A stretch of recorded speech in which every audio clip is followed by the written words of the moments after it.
Good evening, everyone. My name is Drawn Kelly, and I just want to talk to you about a few things that have been going on in my life for the past few months. Uh, a few months ago, I got a great job. Well, I thought it was a great job, but it turned out to be it was going to demand a lot from me. Uh, it had crazy hours. I was working all times of day and night. Leaving my house at 4 in the morning. Sometimes I wouldn't get back home till 9 at night. I had no time for homework, much less my family. There was a silver lining to that cloud, though. I got a great skill. I updated my resume one day, and lo and behold, a new company here in Atlanta offered me a position out of the blue. I took the job. So now I'm here. I'm back in class, and that worked out. Over the past few months, my wife, she wasn't working, so it was just all on me, really. Well, then my in-laws moved in. They wanted to get out of the house they were in, so they moved in, and things started looking good. Um, they were here helping out with the bills, so we had a few people working. Then my wife got a job, and after that, everything was smooth sailing. Uh, then right before Christmas, in the middle of the night, my mother-in-law comes out of the room screaming for help, and my father-in-law had stopped breathing, and he passed away on us. That was a terrible moment, and I began to wonder, why me? Why did this happen to me? And it happened right in front of my face. I was like, man, I was really deterred for a moment. Then I began to think about some of the miracles that I watched happen in his life. When I met him, he was in a wheelchair. He had congestive heart failure, and we went on a vacation one year, and we came home. He said, next time we go on vacation, I'm not going to be in this wheelchair. And the next time we went on vacation, he was not in the wheelchair. He was in a walker. He had never been to the beach before to actually put the sand in his toes, and we did that. We took him down to the beach, and me and a few of my fishing buddies, we carried him down right to the water, and he sat right on the edge of the beach with a fishing pole, and he had a good time. He never told me how much he appreciated it, and I never knew until after he passed. He told my mother-in-law how much he appreciated it.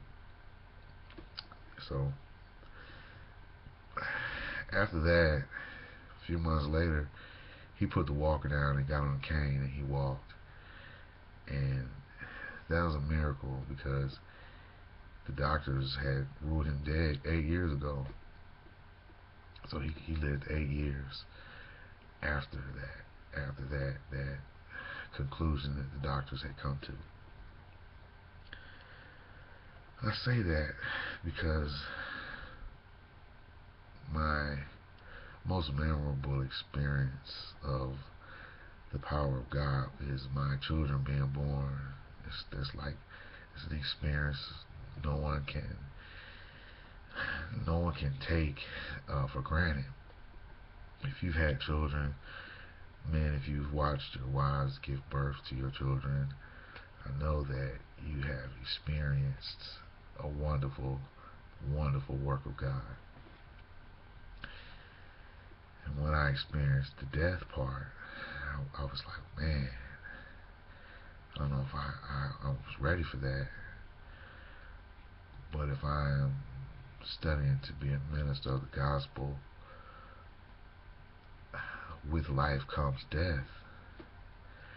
And to be absent from the body is to be present with the Lord. So it was not death that I was experiencing, the death of a dear friend and father figure in my life. It was the transformation to everlasting life that I was experiencing. I was experiencing him leaving earth and going to be with the Father. is what has been helping me get through this. You know, we received so many increases that we were all like, man, life is gonna get great. I got a great paying job. My wife got a good job. My mother-in-law got a big increase, and then God took him home. It hurt for a while, but we think about it and we said, well, he was preparing us. He was giving us an increase because he was going to take away. I look at it in that manner. That helps me get through it every day, you know, because to be to be in the Word, you have to understand that God, the power of God. He says that He will come like a thief in the night, or you will never know the hour or the day when He will come, and that has been proven true. My children were both late in birth. Go figure. My father-in-law was joking around with us the night before he passed away. Go figure. I say this to you, ladies and gentlemen, because we each and every one of us have to go through something in our lives. In order to get through it, you must keep your faith. And when you're at times of sorrow, get in the Word, and you will find comfort, and you will lie down and have a sweet night of sleep. Ladies and gentlemen, you all are children of God, and I hope that you always remember that Jesus loves you, and I love you also. If you would keep me and my family in your prayers, and I will keep you in mind. God bless you all. Thank you for listening.